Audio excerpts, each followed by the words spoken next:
안녕하세요. 부모 자식 사이는 어떻게 하더라도 참 어려운 것 같아요. 끝이 어딘지 모를 외줄을 타는 것처럼 불안불안하기만 하고 어디로 가야 할지 어떻게 해야 할지도 막막하기만 하죠. 저는 아버지와 둘만 살았었는데 저희 아버지는 꽤 다혈질이라 동네에서도 걸핏하면 싸움이 나곤 했는데 그뿐만 아니라 무척 엄하고 무서운 분이었어요. 제가 첫째다 보니까 저를 더 엄하게 대하셨던 것 같은데 그래서 저는 아버지랑 같이 있는 게 늘 어색하고 어렵기만 했죠. 다른 집의 이야기처럼 딸이 아버지랑 같이 여행을 간다거나 손을 잡거나 팔짱을 끼고 거리를 걷는 것은 상상할 수도 없었어요. 그러다 보니까 우리 부모님도 조금 더 친근하고 친구 같은 사람이라면 얼마나 좋았을까 하는 상상을 많이 했던 것 같아요. 그래서인지 저는 남자를 만날 때 이상형도 의지할 수 있으면서 차분한 성격의 사람이었어요. 걸핏하며 화를 내기보다는 모든 상황에서 침착하게 생각을 하고 의견을 낼 수 있는 사람들을 좋아했죠. 철없이 지나던 20대의 연애를 지나 30대가 되었던 어느 날, 저는 제 이상형에 딱 맞는 사람을 만났어요. 외면부터 내면까지 모든 게 다 너무나 완벽한 제 이상형이었던 그 사람은 다만 한 가지 문제 때문에 저를 어려워했어요. 아무리 직업에 귀천은 없다지만 그래도 사실 그 사람과 저는 같은 회사에 출근하고 퇴근하면서도 레벨이 다른 사람들이었어요. 그곳에서 일을 하게 된 지 꽤 오래됐지만 제가 제대로 이야기를 나눠본 것은 그분이 유일했거든요. 먼저 인사해주고 알아봐주시고 가끔은 음료나 간식까지 챙겨주시고 일상에 관해 물어봐주고 진짜 대화를 하던 거의 유일한 사람이었어요. 그렇기에 저는 그 사람이 가지고 있는 단점은 전혀 눈에 들어오지 않았어요. 그저 그 사람 자체가 어떤 사람이었는지만 눈에 들어왔죠. 그는 뜨거운 태양은 아니었지만 그동안 제 마음이 차가운 겨울의 눈밭이었다면 그것을 은은하고 따스하게 비춰주며 얼어붙은 눈송이들을 천천히 녹여주는 햇살 같은 사람이었거든요. 20대 후반은 저에게 폭풍 같은 시간이었어요. 원래도 뭐가 있는 집안은 아니었지만 아버지가 운영하시던 가게를 적자로 마무리하고 알아 누우신 아버지는 마음의 병인 줄로만 알았는데 진짜 몸이 아프다는 사실을 알게 되었어요. 만약을 위해서 수술을 하는 게 좋다고 하길래 그러기로 일단 결정을 했는데 문제는 바로 돈이었죠. 아버지의 가게는 벌써 다른 사람 손에 넘어갔고 그동안도 빚으로 운영되고 있어서 가게가 팔린다고 저희 수중에 돈이 들어오거나 하진 않았어요. 그래서 어쩔 수 없이 제가 오랫동안 모았던 적금 통장을 깼어요. 해외여행이라고는 한 번도 가보지 못했던 제가 언젠가는 나도 남들처럼 비행기 타고 외국에 한번 가보고 싶다는 생각으로 20살이 되자마자 아르바이트 하면서 허리띠를 졸라매며 학비와 생활비를 보태고 겨우겨우 남긴 돈으로 모아두었던 돈이었죠. 그리고 취업하고 나서도 집에 생활비를 보태고 제 생활비를 내고 티끌 모아 태산된다는 이야기에 조금씩 모았던 돈이에요. 몸만 겨우 놓을 수 있는 제 작은 원룸에는 한쪽에 이름도 모를 유럽과 해외의 어느 해변 사진들이 몇 개 붙어 있었어요. 적지만 조금씩 쌓여가던 통장의 금액을 보면서 언젠가 나도 저런 곳에 가서 진짜 내가 찍은 장면들을 가지고 올 수 있겠지 하는 꿈을 꿨었어요. 푸른 하늘과 시원한 바닷가, 그리고 부드러운 모래사장을 걸으며 이국적인 풍경의 한 장면에서 서 있는 거죠. 그렇게 오랫동안 꿈을 꾸며 모아둔 적금이었는데 당장 아버지가 수술이 급하다고 하니 별 수 없었죠. 그래도 돈보다는 사람이 중요하니까요. 적금까지 깨면서 그동안 모아둔 돈을 탈탈 털었어요. 눈물이 앞을 가리는 것 같았지만 아버지만 다시 괜찮아질 수 있다면 그걸로 됐다고 생각하려 했죠. 다행히 수술은 잘 되었다고 했어요.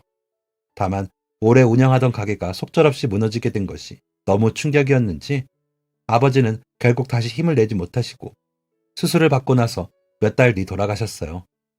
사람이 마음의 병이라는 것이 가장 무섭다는 것을 이때 알게 된 것 같아요.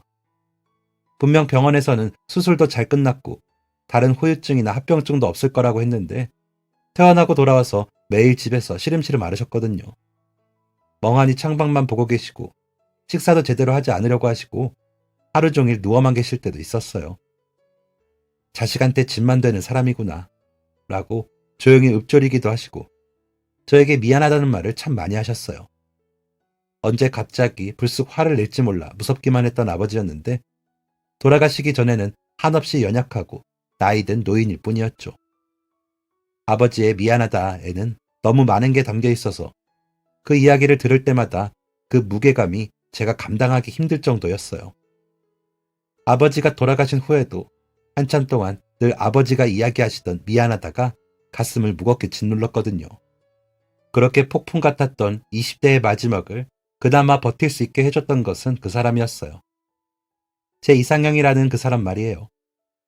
아버지가 돌아가실 때도 장례는 처음이라 뭐가 뭔지도 모르겠고 수술이 잘 됐다는 이야기에 마음을 놓고 있었기에 아버지를 떠나보낼 준비가 전혀 되지 않았던 저는 동생에게 부고를 전해 듣자마자 그 자리에서 꽁꽁 얼어붙어 버렸어요.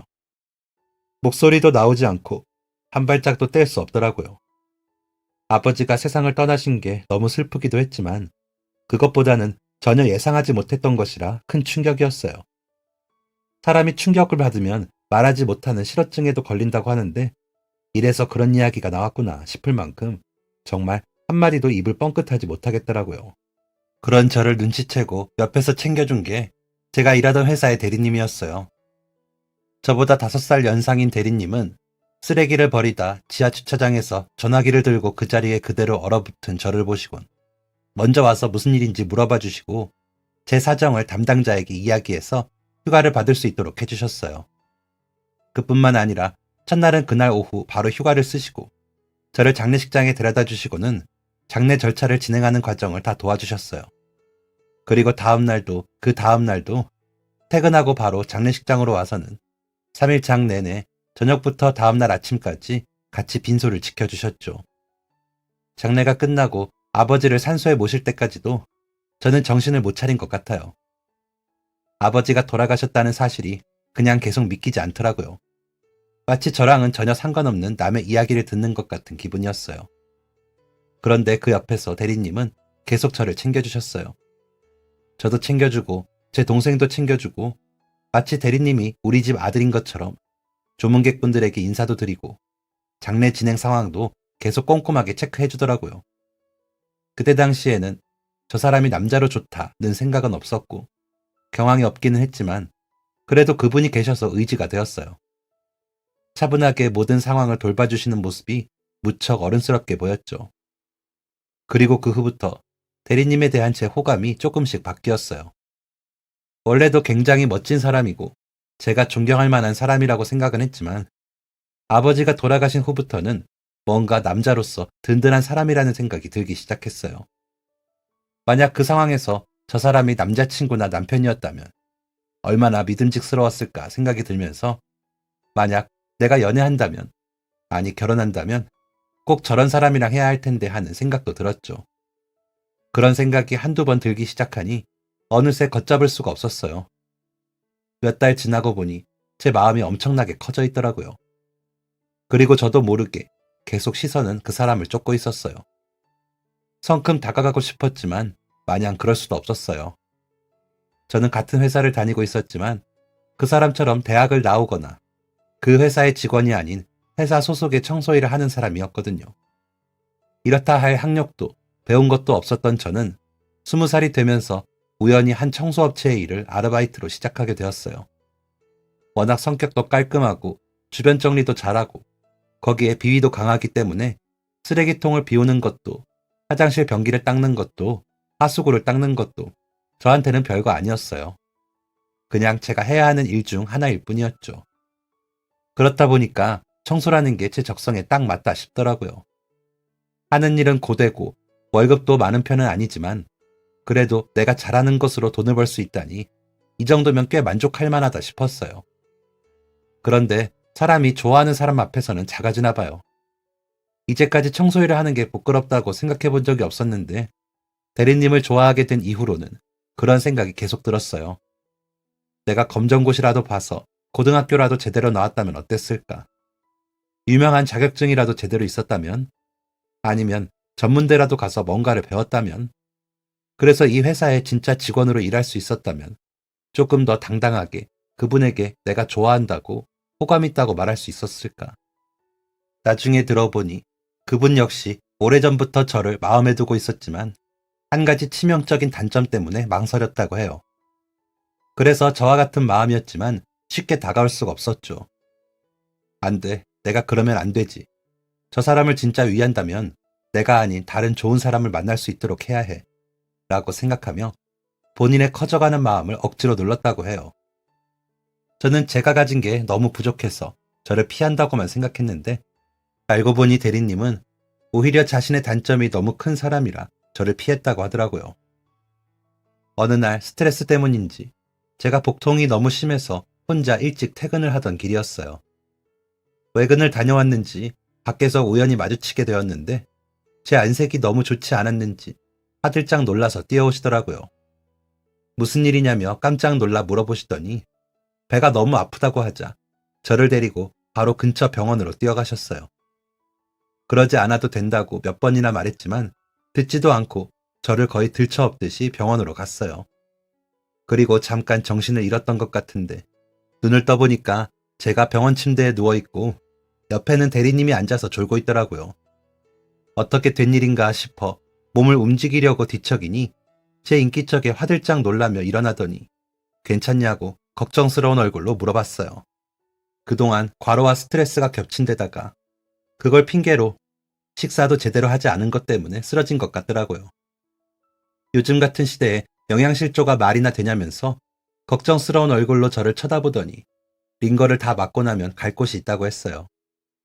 잠시 뒤 링거를 다 맞고 나자 대리님은 차를 타고 어딘가로 향하더라고요. 차에서 내려서 간 곳은 바로 대리님의 집이었어요. 전혀 예상하지 못한 곳이라 깜짝 놀랐죠. 들어와요. 남의 집이라 불편하긴 하겠지만 그래도 잠깐 앉아 있어요. 어색하게 현관에서 쭈뼛거리며 서 있으니 안쪽으로 들어오라고 손짓을 했어요.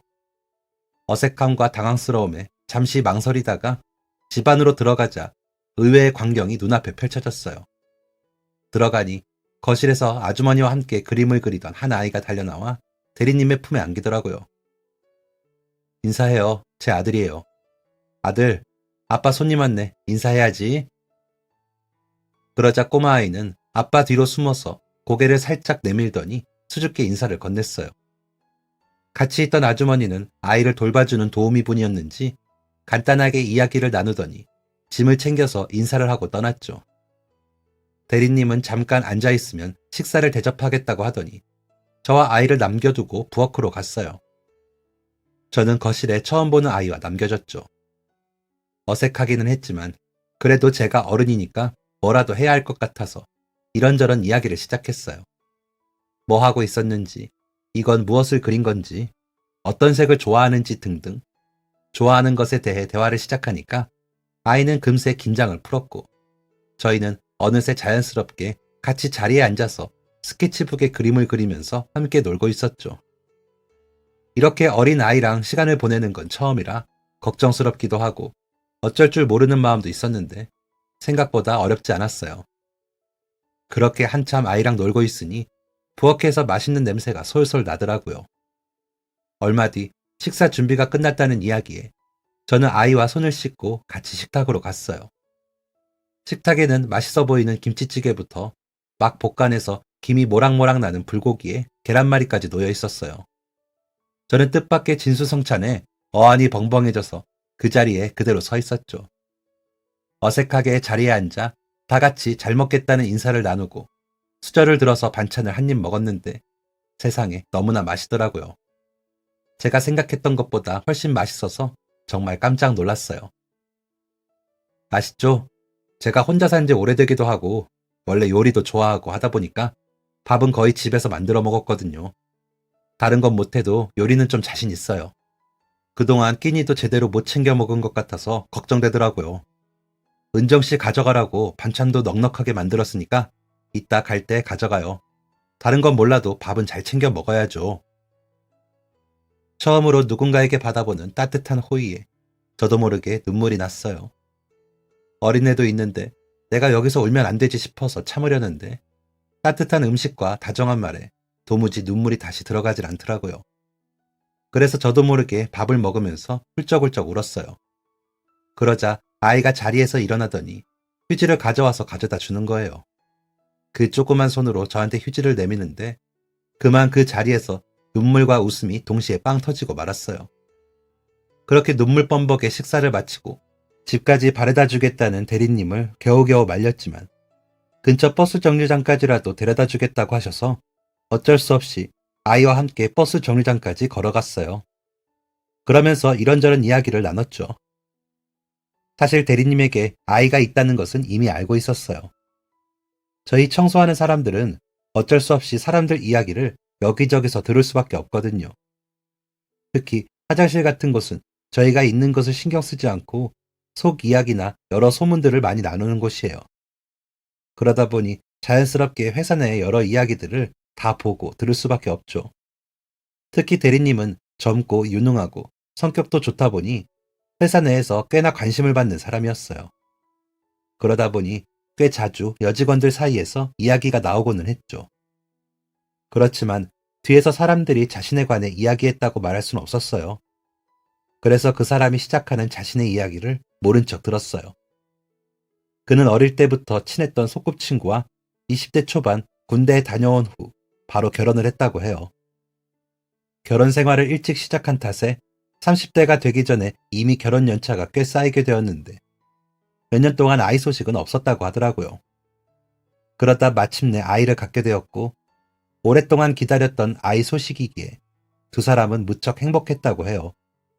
그러던 어느 날 맛있는 새우튀김이 먹고 싶다는 아내의 이야기에 오랜만에 드라이브도 할 겸 만삭의 아내를 데리고 임신하기 전 자주 가던 식당으로 향하고 있는데 졸음 운전을 하던 한 화물차와 부딪히며 큰 사고를 입게 되었고 급하게 다들 병원으로 옮겨졌지만 아내분은 도착하기 전 이미 세상을 떠났다고 해요. 빠르게 수술에 들어가 다행히 아이는 살릴 수 있었지만 대리님은 이미 세상에서 가장 친한 친구이자 가족을 잃은 상태였죠. 본인의 잘못도 아닌 갑작스러운 사고로 인해 가장 사랑하는 사람을 잃게 되고 나서 드라마에서처럼 가슴만 치고 어디 바닷가에라도 빠지러 갈 것 같았다고 해요. 머릿속에서는 몇 번이나 아내를 따라가고 싶은 상상을 하곤 했지만 일상은 그럴 수가 없었죠. 두 사람이 간절히 원하던 작은 아이가 엄마를 잃은 채 온전히 자신의 책임이 되었으니까요. 이 아이는 세상에 이제 나뿐이구나. 나도 세상에 이제 이 아이뿐인데 하며 어떻게든 다시 힘을 내게 되었다고 해요. 세상에 오롯이 둘만 남겨진 남자 둘이 함께 말이죠. 엄마 젖 한 번 먹어보지 못한 아이를 혼자서 키운다는 게 쉽지 않은 일이지만 그래도 아내가 마지막으로 남겨준 소중한 선물이니 쉽게 포기할 수는 없었어요. 오랜 시간이 지나면서 천천히 마음을 정리하면서 그동안 얼마나 속이 쓰렸을까 싶더라고요. 이 모든 이야기를 그저 담담하게 풀어내는데 그렇게 될 수 있기까지 얼마나 소가리를 하고 얼마나 많은 위기를 겪었을까 싶었어요. 저는 늘 어렵게만 느끼던 아버지가 돌아가신 후에도 이렇게 힘들어하는데 평생을 알고 지낸 나의 단짝이자 가장 사랑하던 사람이 세상을 떠났을 때 그 마음은 어땠을까 감히 헤아리기가 힘들었죠. 그리고 제가 타야 할 버스가 도착하기 전 또 한 가지 이야기를 했어요. 사실 저 운정샷에 마음 있어요. 오래전부터 마음에 두고 있었는데 제가 나이도 더 많고 보시다시피 어린 나이까지 있는 조건이다 보니 먼저 말을 꺼내기가 쉽지 않더라고요. 그런데 이렇게 제 상황을 다 알게 되셨으니 혹시나 그래도 저를 만나보고 싶은 마음이 있다면 연락 주세요. 그게 저희 연애의 시작이었어요. 그에게 말하진 않았지만 저는 이미 모든 상황을 알고 있었고 그런데도 좋아하고 있었던 거라 아내와 사별한 것도 아이가 있는 것도 저에게는 아무런 문제가 되지 않았죠. 오히려 자신의 상황을 솔직하게 털어놓고 먼저 만나보자고 이야기를 해줘서 고마웠어요. 그렇게 저희는 연애를 시작했고 시간이 흐르면서 자연스럽게 주변의 사람들도 알게 되었어요. 처음에는 다들 말이 참 많았어요.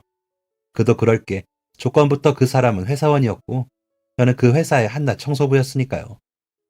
저희의 직업적 차이부터 결혼 유무, 아이 유무 등등 온갖 소문들이 저희를 괴롭혔어요.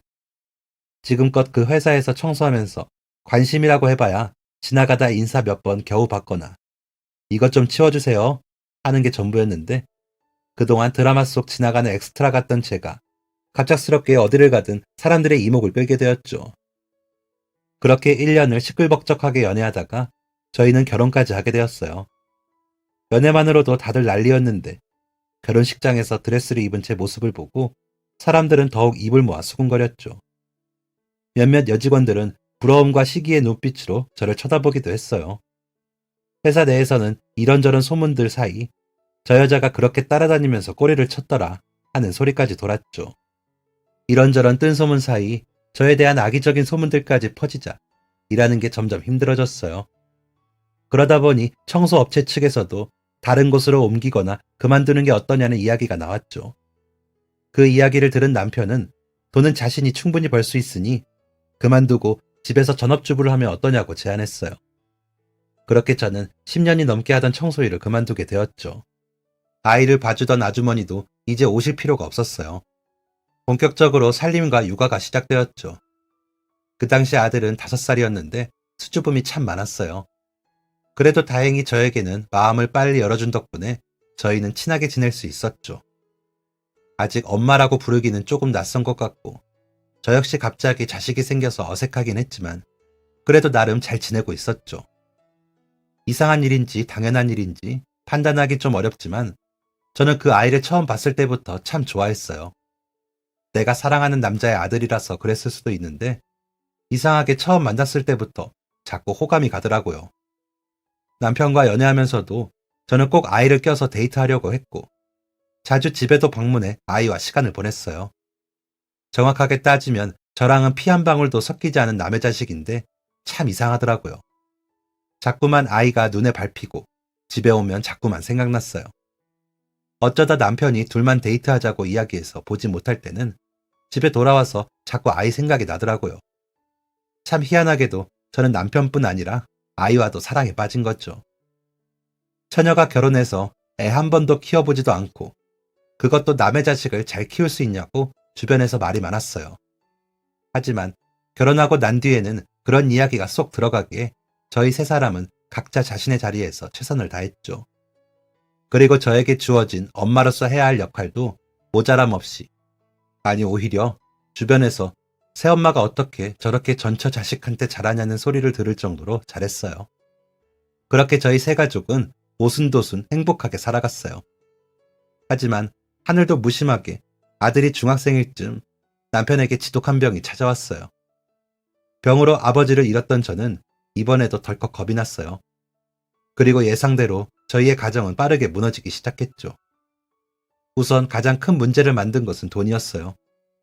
한동안은 그동안 모아둔 돈이 있었기에 이래저래 나가는 비용들을 버틸 수 있었지만 남편의 병세가 길어지면서 점점 병원비도 치료비도 부담하기가 힘들어져 갔어요. 그 다음 문제는 바로 저 자신이었어요.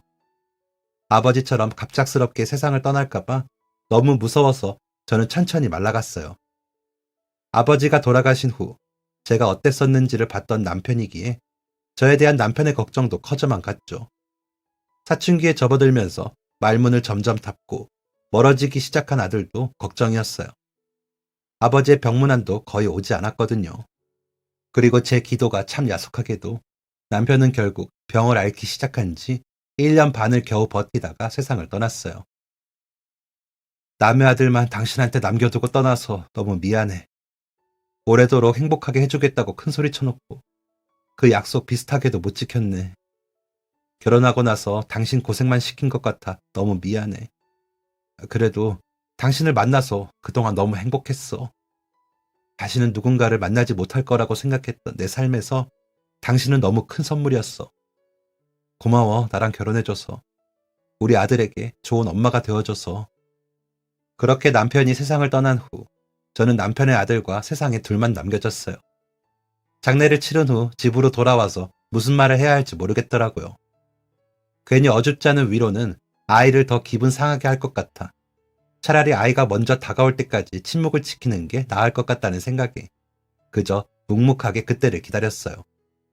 하지만 사춘기 남자아이가 먼저 새엄마에게 다가와서 자신이 얼마나 힘들고 슬픈지, 그리고 자신의 엄마도 세상을 떠나고 아빠도 세상을 떠난 것이 얼마나 마음이 아픈지 미주알 고주알 이야기할 리가 없죠.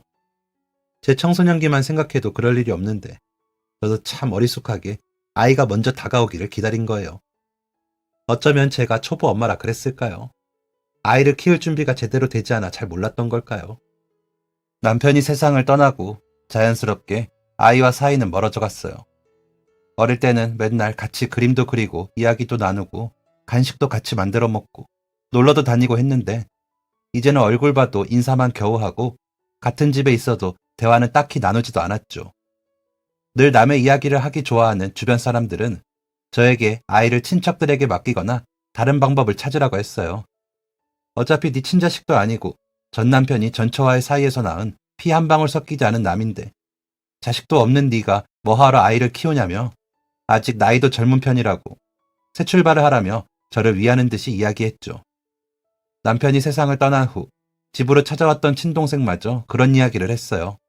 아이는 남편 집안의 책임이라고. 그러니까 남편이나 전부인의 집안에서 맡아줄 적당한 사람 찾아서 넘기라고요. 사람들이 참 너무하구나 싶었어요. 그렇게 친엄마보다 더 잘한다며 재혼 가정 같지 않게 서로 사이가 참 좋다고 입을 모아 칭찬을 할 때는 언제고. 이렇게 한순간 손바닥 뒤집듯이 제 친자식도 아니니 다른 데 맡기고 새 출발하라니.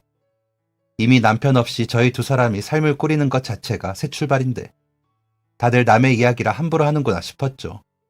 그래서 포기하지 않았어요. 누가 뭐라던 제 피가 섞였던 아니던 아들은 저에게 아들이었어요. 그 애가 6살이 되던 해 처음 이 집에 들어와 가족이 되기로 했을 때부터 그 아이는 제 자식이었죠. 남편 없이 생계를 꾸려가야 했어요. 딱히 할 줄 아는 것도 배운 것도 없는 제가 할 수 있는 일은 예전처럼 청소일이었어요. 그래서 여기저기 알아보는데 마침 주변에서 청소일보다 수입이 더 좋은 게 있다고 하더라고요. 그래서 아는 지인에게 소개받아 파출부일을 시작했어요. 의뢰가 들어온 집으로 찾아가 집 전체 청소도 해주고 물건 정리도 해주고 음식을 만들어서 차려주기도 하고 어떤 분은 그냥 음식을 만들어서 냉장고랑 냉동실에 보관해달라고 요청하기도 했어요.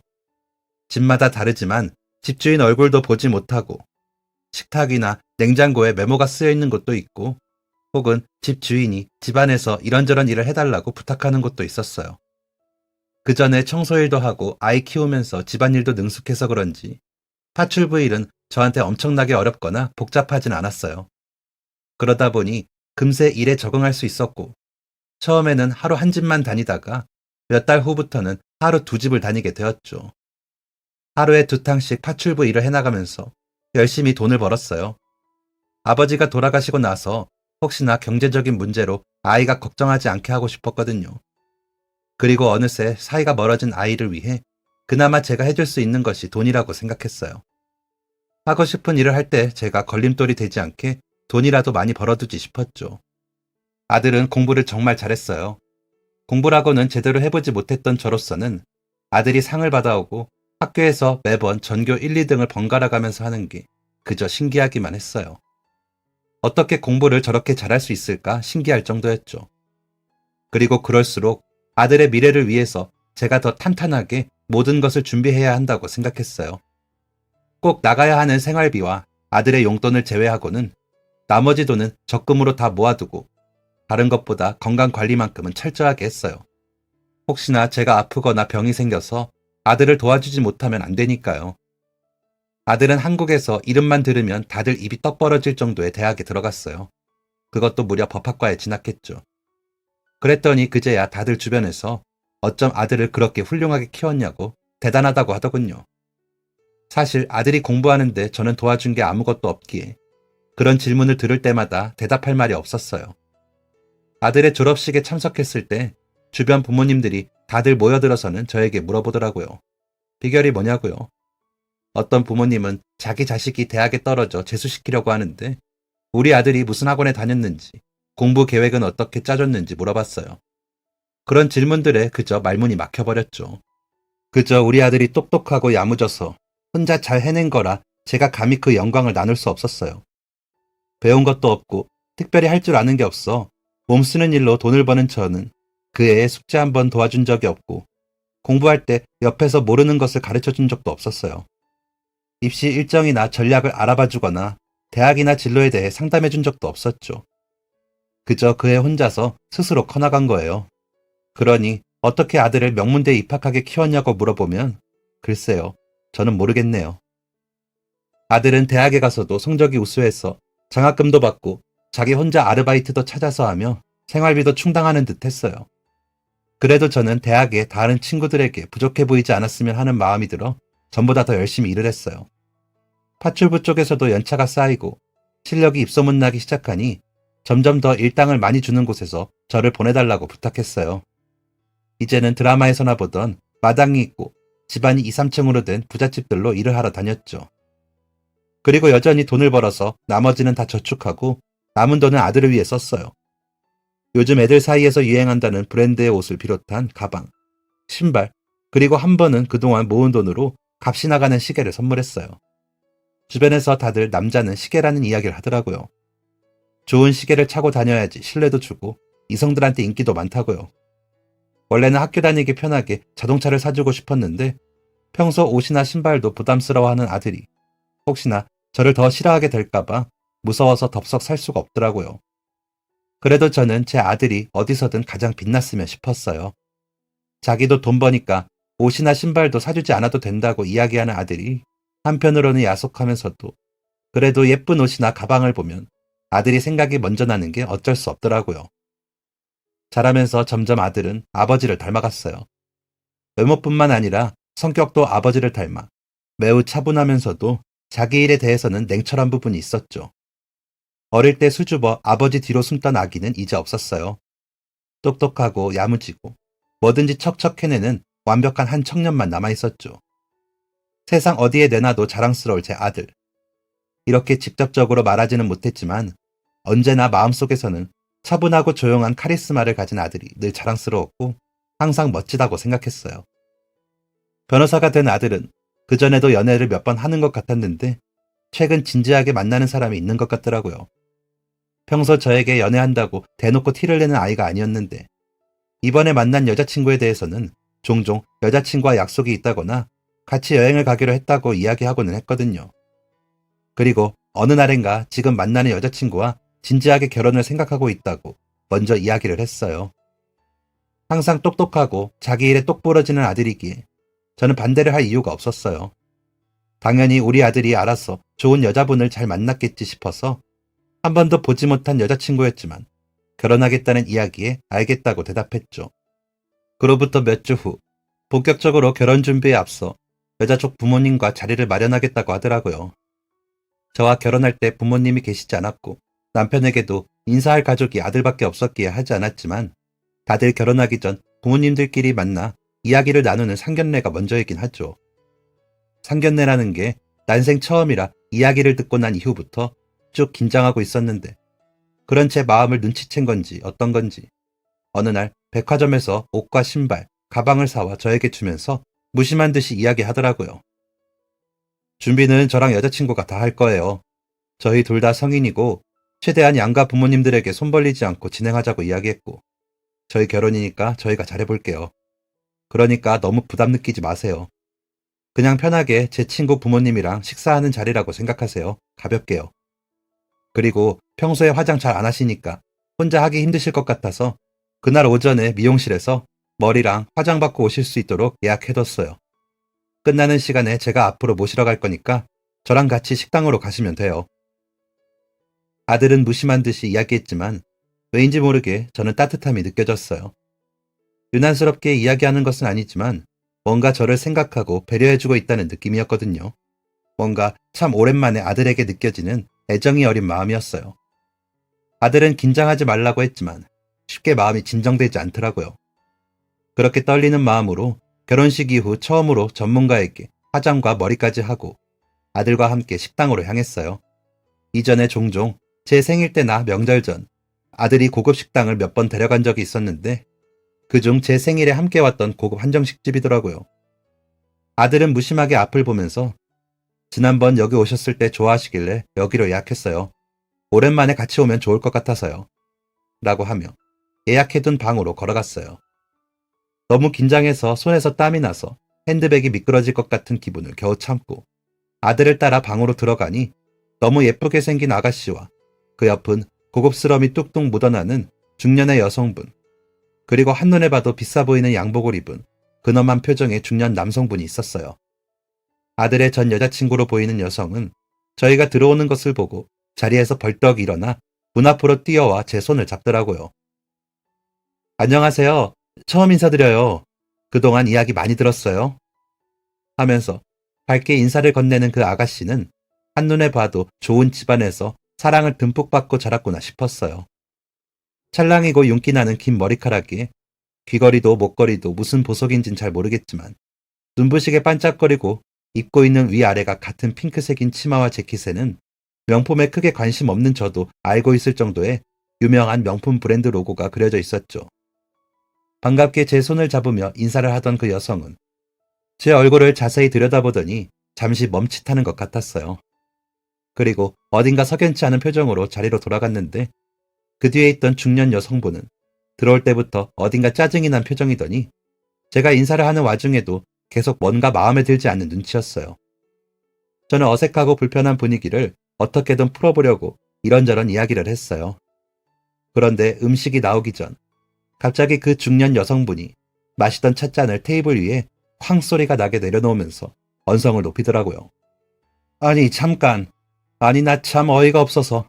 아니 나 원참. 친엄마 아니라는 이야기는 어떻게든 참고 넘겨보려고 했는데 이 아줌마 전에 우리 집에 파출 보러 왔던 사람이잖아. 아니 너는 잘 사는 변호사 남친 만나는 줄 알았더니 무슨 이런 수준 떨어지는 집구석이랑 결혼을 하겠다고 하니? 너 결혼한다고 하더니 이런 것도 안 알아봤어? 내가 아까부터 긴가민가 했는데 지금 자세히 보니까 알겠네. 뭐 어디 미용실에서 화장 좀 받고 와서 조금 달라 보이나 했는데 지금 딱 보니까 맞네. 그 아줌마 우리 집에 일하러 와서 화장실 청소나 해주던. 참나 어이가 없어서. 저기요. 지금 우리 집이 어떤 집안인지 알고 이 자리에 나온 거예요? 혹시 우리 집 와서 보고 당신 아들 일부러 갖다 붙인 거예요? 우리 집에서 뭐 좀 뜯어먹으려고? 그제야 저도 기억이 났어요. 부잣집 일을 막 시작할 때쯤 제가 몇 번 갔었던 한 저택의 사모님이었다는 게 말이죠. 그 집은 워낙 말이 많아 초반에 몇 번만 가고 다른 곳으로 옮기게 되어서 한동안 그 집안 사람들 얼굴을 잊고 살았는데 이제야 딱 기억이 나더라고요. 그제야 그 옆에 앉아있던 딸도 기억났는지 소스라치게 놀라면서 테이블 위에 있던 수저까지 떨어뜨리더군요. 옆에서 남편이라는 사람은 말은 하지 않지만 마음에 안 든다는 듯이 불쾌하다는 표정으로 목을 가다듬으며 저를 아래 위로 훑어봤고 그 엄마라는 사람은 제가 너무나 마음에 들지 않았는지 연신 저에 대한 비난과 저희 아들에 대한 불쾌한 말들을 쏟아냈어요. 당장이라도 일어나서 우리 아들은 아무것도 몰랐다고 이런 집안을 트럭으로 가져다줘도 고맙지 않다고 소리치고 싶었지만 아들이 결혼까지 생각한 여자친구의 집안에 차마 그런 이야기를 할 수 없더라고요. 괜히 제가 나서서 아들의 결혼이 무산될까봐 그저 아무 말도 하지 못하고 그 자리에 얼어붙었어요. 옆에서 아무 말도 없던 아들은 슬쩍 제 얼굴을 한번 살피더니 차를 한 모금 마시고는 자리에서 일어났어요. 참 우습네요. 저는 분명 처음부터 저희 집 부유한 편이 아니라고 이야기했고 그걸 믿지 않고 멋대로 저희 집이 잘 살 거라고 저희 부모님이 대단한 사람이랄 거라고 판단한 건 그쪽 사정이죠. 저희 어머니가 친어머니가 아닌 건 어쩔 수 없는 상황이지 그쪽 집안에서 마음대로 깎아내릴 만한 게 아닙니다. 오히려 친자식도 아닌 저를 명문대 보내고 변호사까지 만드신 대단한 분이에요. 저희 어머니는 가진 것 하나 없이 맨손으로도 누구나 부러워하는 저를 키워내셨어요. 그러니까 누구를 깎아내리고 싶다면 스스로들 하세요. 어머니, 저희는 가요. 어머니가 제게 어떤 분이신데 존중할 줄 모르는 사람들이라면 더 알아볼 가치도 없어요. 그 순간 저는 우리 아들이 변호사가 맞기는 하구나 하는 생각이 들었어요. 평소에는 말이 별로 없어 몰랐는데 그런 상황에서도 침착하고 똑부러지게 자기 할 말을 잘 정리해서 너무 잘 이야기하더라고요. 상견례장에 커다란 폭탄을 터뜨려 사람들을 다 입이 떡 벌어지게 만들어 놓고는 아들은 아무 일도 없었다는 듯 제 가방을 챙겨들고 저를 데리고 밖으로 나갔어요. 뒤에서 그 부모님이 열받아 하면서 뭐라고 소리치는 게 들리긴 했지만 아들은 뒤도 한번 돌아보지 않고 저를 데리고 그대로 건물을 빠져나오더라고요. 그리고 운전을 하면서 가는데 아들의 핸드폰이 몇 번이나 울리는 것 같았어요. 굳이 보지 않아도 여자친구 연락인 게 뻔했죠. 아들은 화면을 한번 보더니 전화를 받지 않고 끊어버렸어요. 그리고 말없이 운전을 하면서 집으로 가다가 죄송해요 라고 이야기를 하더라고요. 마치 이전에 아버지가 돌아가시기 전 저에게 미안하다라고 이야기했을 때와 같았어요.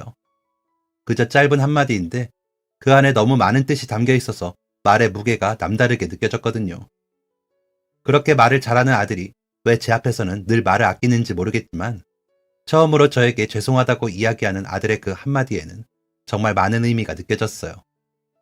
그리고 아까 상견례장에서 저를 어머니라고 부르던 모습이 자꾸 떠오르면서 벅찬 감정이 느껴지더라고요. 괜찮아 라고 짧게 이야기했지만 뭔가 오늘 그동안 저를 좋아하지 않는다고 느꼈던 아들에 대한 제 생각이 완전히 달라진 것 같아요. 그 후 저희 일상은 크게 달라진 점이 없었어요.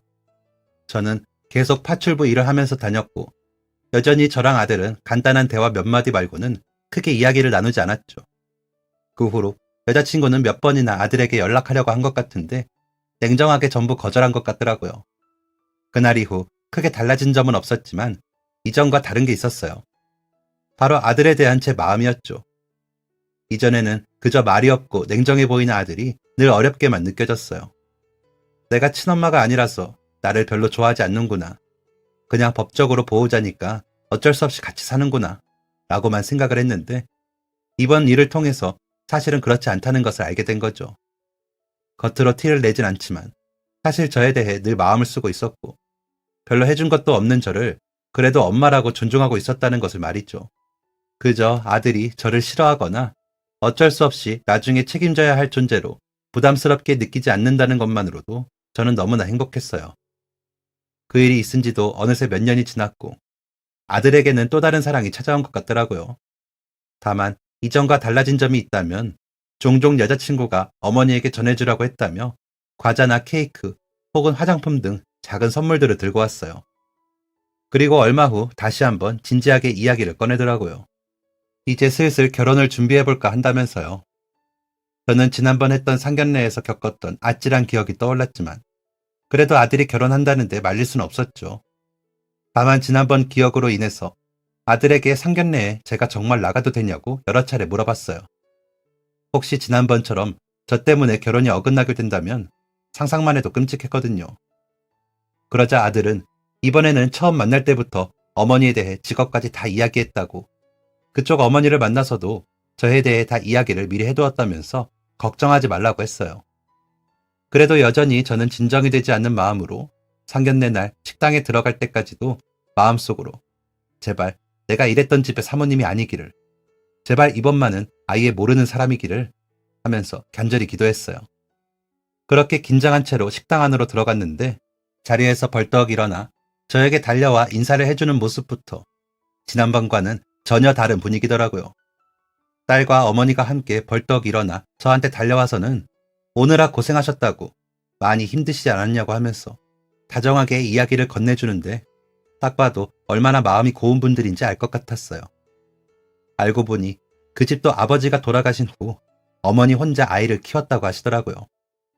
그나마 아이가 대학을 졸업하기 전 돌아가셔서 아버지와의 추억이 많아 다행이라는 이야기를 하며 중학생이면 한창 사춘기라 그냥 키우기도 힘들 때인데 어머니 혼자 아들 키우느라 고생이 많으셨다면서 오히려 저를 위로하셨어요. 그러면서 제 손을 잡으시더니 거칠어진 손을 만지면서 그동안 혼자서 참 고생이 많으셨다고 눈물을 글썽이시더라고요. 한마디 한마디에서 정말 진심이 느껴졌어요. 그 따뜻한 마음이 너무 잘 느껴져서 그런지 저도 모르게 같이 눈물을 흘리고 있더라고요. 아들의 여자친구는 대학 때부터 아르바이트로 돈을 벌어 졸업한 이후 직장 생활을 하며 모은 돈으로 지금은 카페를 운영하고 있다고 했어요. 아들이 일하는 로펌 근처에서 작은 카페를 운영하는데 우연히 사장님과 손님으로 만나면서 인연이 되었다고 하더라고요. 그래서 그동안 아들이 과자나 빵, 케이크 같은 것을 들고 왔구나 싶었어요. 아들의 여자친구는 엄청나게 사근사근하고 말도 야무지게 잘하는 스타일이었어요. 어떻게 보면 어려운 자리인데도 대화도 잘 이끌어주고 이야기를 나누면서 저를 많이 배려해주는 게 느껴지더라고요. 참 좋은 사람을 찾았구나 싶었어요. 그동안 저희 카페 와서는 어머니 가져다 드린다고 간식도 많이 사갔어요. 처음에는 저한테 잘 보이려고 그러나 생각했는데 만나면서 이야기를 들어보니 정말 진심으로 어머니에 대해 많이 생각하고 있더라고요. 겉모습은 차가워 보이는데 속이 참 따뜻한 사람이에요. 저는 다른 것보다 아드님이 어머니를 너무 존경하고 애틋하게 생각하는 모습에 반했어요. 저도 엄마랑 둘만 지내다 보니 조금 더 각별하게 느끼는 게 있거든요. 남자들은 워낙 그런 거 표현하는 걸 부끄러워하니까 분명 집에서는 티를 안 내겠지만 저랑 둘이 있을 때는 어머니 이야기를 정말 많이 해요. 특히 아버지 돌아가시고 어머니께서 자기를 너무 잘 돌봐주었다고, 어머니가 아니었다면 지금의 자신도 없었을 거라고 늘 감사하다고 이야기해요. 그렇게 걱정했던 것과 다르게 상견례는 너무나 잘 마무리되었어요. 결혼 날짜는 아이들 스케줄에 따라 6개월 뒤로 정했고 그 사이 천천히 준비하기로 했죠. 두 집안 다 가족들은 많이 오지 않을 것 같지만 아이들이 아는 지인들은 많이 올 것 같아 야외에서 조금 더 편안한 분위기로 예식을 진행하기로 했어요. 젊은 사람들 취향에 맞추기로 한 거죠. 예물이나 예단도 모두 생략하기로 했어요. 차라리 그 돈으로 너희들 필요한 거 사서 쓰라고 말이죠. 다행히 이런 부분들도 그쪽 집안과 이야기가 잘 되어서 무난하게 해결할 수 있었어요. 괜찮다는 저의 성화에도 애들은 예물 예단은 둘째치고 이것만은 절대 양보 못한다면서 자기들 신혼여행에 저희를 같이 예약했더라고요. 유럽의 엄청 예쁜 도시를 간다고 하는데 차를 빌리기로 해서 근처에 바다도 보러 갈 수 있다면서 며느리는 잔뜩 신이 나서 저희가 가는 곳 사진을 보여줬어요. 그 사진을 보니 제가 예전부터 꿈꿨던 너무나도 이국적인 풍경이더라고요. 안 가도 된다고 이야기했지만 어릴 때부터 꿈꾸던 곳을 갈 수 있다는 생각이 드니까 심장이 두근거려서 며칠을 잠을 잘 수가 없었어요. 그리고 나중에 알게 된 사실인데 사실 그 나라를 가게 된 것도 아들의 추천이라고 하더라고요.